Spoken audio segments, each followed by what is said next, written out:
یا رب لک الحمد کما ینبغی لجلال وجہک وعظیم سلطانک اللہم صل علی سیدنا و مولانا محمد وعلی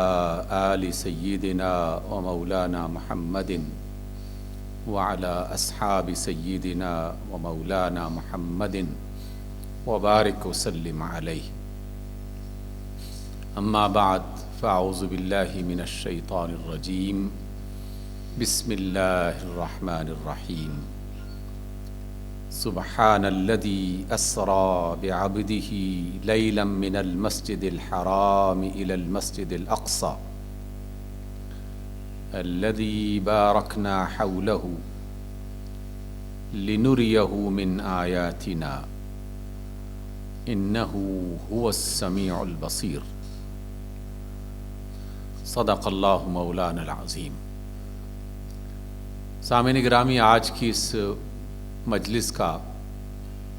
آغاز جن آیات کی تلاوت سے ہوا، سورۃ الملک کی جو آیات تلاوت کی گئیں، ان کا شمار ان آیات میں سے ہے کہ جنہیں اللہ رب العزت نے بار بار پڑھنے، ان پر غور کرنے اور اس کی تعلیم کو عام کرنے کی تعلیم دی ہے، کیونکہ اس میں وہ بنیادی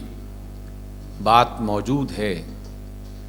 کہ جب تک وہ ہمارے دل و دماغ میں موجود رہے گی، اس وقت تک حالات جو مرضی بدل جائیں، چاہے کتنی ہی مصیبتیں اور مشکلات میں ہم گھر جائیں اور بے شمار الجھنوں کا شکار ہو جائیں، تو وہ انسانوں کو ہمیشہ صراط مستقیم کی طرف واپس پلٹا دیتی ہیں۔ آپ سب لوگ جانتے ہیں کہ جناب رسالت مآب صلی اللہ علیہ وسلم کی روزمرہ کی جو باتیں اور معمولات تھیں اور عادتیں تھیں، ان میں سے ایک عادت یہ بھی تھی کہ سورۃ الملک باقاعدہ رات کو سونے سے پہلے تلاوت فرمایا کرتے تھے۔ تو اس اعتبار سے میں شکریہ ادا کرتا ہوں امیر صاحب کا کہ آپ نے ان آیات سے آغاز فرمایا، اور وہ مرکزی باتیں جو پورا قرآن سکھاتا ہے، جس کا ذکر ان آیات میں بطور خاص کیا گیا، وہ تازہ کر دیں۔ اور اسی ضمن میں نے سورۃ الاسراء کی پہلی آیت آپ کے سامنے تلاوت فرمائی ہے۔ اگرچہ 2-3 روز پہلے پورے پاکستان بلکہ پوری دنیا میں شب معراج کے حوالے سے اس آیت کو پڑھا گیا، اور جب بھی رجب کا آخری ہفتہ شروع ہوتا ہے تو اس آیت کو اور اس آیت سے جڑی ہوئی ان تمام باتوں کو تازہ کیا جاتا ہے، اور یہ تازہ اس لیے کیا جاتا ہے تاکہ ایمان میں اضافہ ہو، ذہن میں کوئی خلش موجود ہو تو اس کا ازالہ ہو، کوئی پست ہمت ہو گیا ہے، کوئی حالات سے مایوس ہو رہا ہے اور مختلف قسم کی پریشانیوں کا شکار ہے، تو یہ آیات اسے حوصلہ دیتی ہیں، اس کی ہمت بڑھاتی ہیں، کیونکہ رب کائنات نے بھی جناب رسول اللہ صلی اللہ علیہ وسلم کو یہ آیت اور اس سے جڑا ہوا ایک عظیم الشان واقعہ اور وہ عظیم الشان نعمتیں اس موقع پر عطا فرمائی تھیں کہ جب مکہ میں کوئی گھر ایسا نہیں تھا کہ جو آپ صلی اللہ علیہ وسلم کا مخالف نہ ہو۔ گلی کوچوں میں، گلیوں بازاروں میں، قبائل میں طرح طرح سے آپ علیہ الصلاۃ والسلام کو پریشان کیا جا رہا تھا۔ شیخ ابی طالب جیسی مشکل ترین گھڑی کہ جس میں کم و بیش 3 برس تک آپ اور آپ کا خانوادہ ہر قسم کی مالی اور نفسیاتی اور جسمانی اذیت کا شکار ہو چکا تھا، اور اس پر مزید یہ کہ آپ کے گھر کی وہ شخصیت کہ جنہیں آپ ہمیشہ بہترین کلمات سے نوازا کرتے تھے اور ان کا ذکر کیا کرتے تھے، جنہوں نے اپنے مال کے ذریعے سے، اپنے خاندانی وجاہت کی صورت میں اور اپنے افراد کے ذریعے سے جناب رسول اللہ صلی اللہ علیہ وسلم کی کئی موقعوں پر مدد فرمائی تھی۔ جب آپ نے اللہ تعالیٰ کے حکم سے کچھ اور خواتین سے نکاح کر لیا تھا، تو اس کے بعد بھی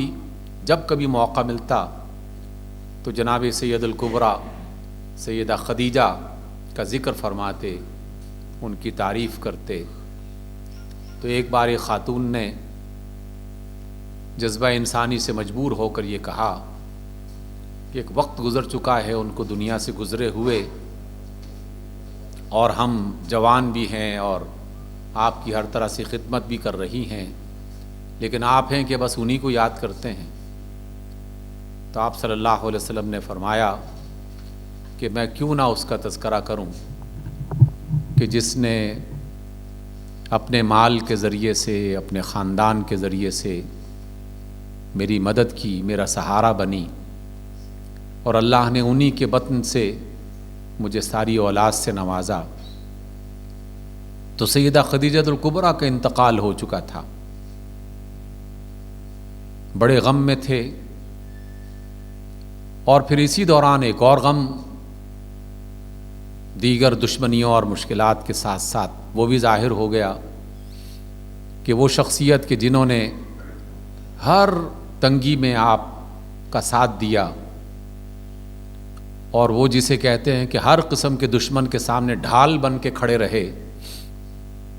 اور قریش اور اس میں موجود مختلف جو قبائل تھے ان سے یہ کہا کہ جب تک میں زندہ ہوں میں محمد صلی اللہ علیہ وسلم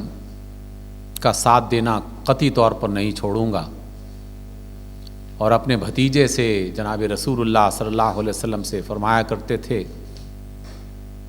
کہ آپ پریشان نہ ہوں، جب تک میں زندہ ہوں آپ کا ساتھ نہیں چھوڑوں گا،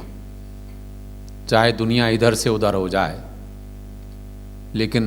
اللہ کا کرنا کہ وہ بھی دنیا سے رخصت ہو گئے۔ اب آپ حالات کی طرف دیکھیے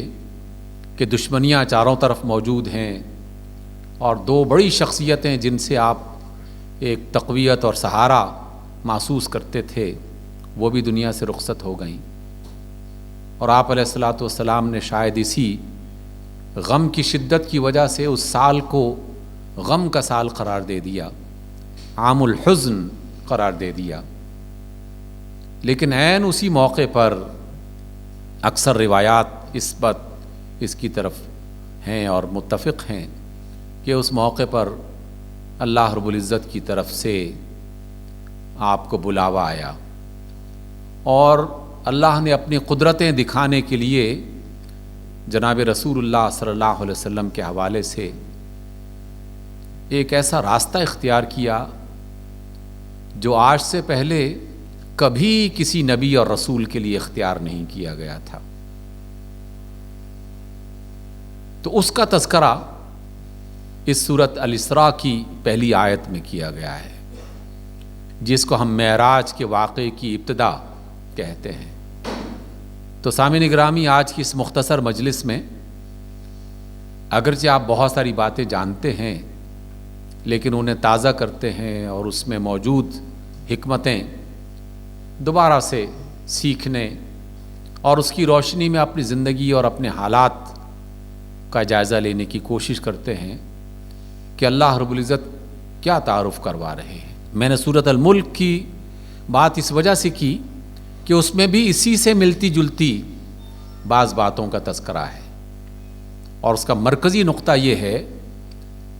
کہ تم اگر اللہ کی قدرتوں پر غور کرنا چاہو تو غور کر کے دیکھ لو ان آسمانوں کی تخلیق پر، اس زمین کی تخلیق پر، ان کہکشاؤں پر، یہ کائناتیں جو آس پاس موجود ہیں ان پر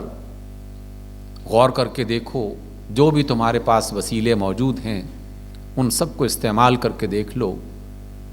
کہیں بھی تم اللہ رب العزت کے کسی کام میں کوئی خرابی نہیں پاؤ گے، کوئی نقص نہیں پاؤ گے۔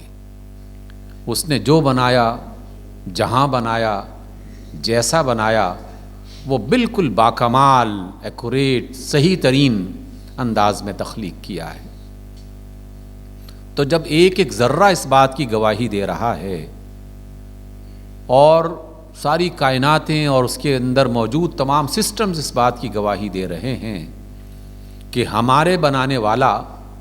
وہ ایک کامل ترین رب ہے، وہ کامل ترین ہستی ہے، تو پھر یہ کیسے ممکن ہو سکتا ہے کہ جو زمین اس نے اپنے دین کے لیے، اپنے دین کے غلبے کے لیے بنائی ہو، اور جو رسول اس نے تمام لوگوں کی رہنمائی اور ان کی ہدایت کے لیے بھیجا ہو، اور جس کتاب کو تمام انسانوں کی ہدایت کی کتاب قرار دیا ہو، وہ کسی موقع پر ناکام ہو جائے، یا اس کے بارے میں لوگ یہ گمان کرنے لگیں کہ اب تو کوئی امید نہیں ہے کہ اسلام کبھی اس زمین پر غالب بھی آئے گا کہ نہیں آئے گا، اور وہ طرح طرح کی غلط فہمیوں کے شکار ہونے لگیں۔ تو سورۃ الملک میں بھی بنیادی بات یہ سکھائی گئی ہے کہ اللہ کی کائنات میں تخلیق کیا جانے والا ایک ایک ذرہ وہ پوری حکمت، پوری دانائی اور اللہ تعالیٰ کے بنائے ہوئے نظام کے عین مطابق اسے تخلیق کیا گیا ہے، اور اسی نے ان تمام نظاموں کو بنا کر ہمیں کچھ وقت کے لیے اس کے اندر پیدا کیا ہے۔ اس کا صرف جز نہیں بنایا، اس کا حصہ صرف نہیں بنایا، بلکہ ہمیں ایک منفرد قسم کا کام کرنے کے لیے زمین پر بھیجا ہے، جو سورۃ الملک میں بتایا گیا کہ ہم نے زندگی اور موت، مرنا اور جینا، یہ تو بنایا ہی اس لیے ہے کہ ہم دیکھنا چاہتے ہیں کہ تم اپنے کردار کے اعتبار سے، اپنے عمل کے اعتبار سے بہتر ہو یا نہیں ہو، اللہ کی بات پر یقین رکھتے ہو کہ نہیں رکھتے، اللہ کے رسول صلی اللہ علیہ وسلم کی دی ہوئی تعلیم کے مطابق زندگی بسر کر رہے ہو کہ نہیں کر رہے۔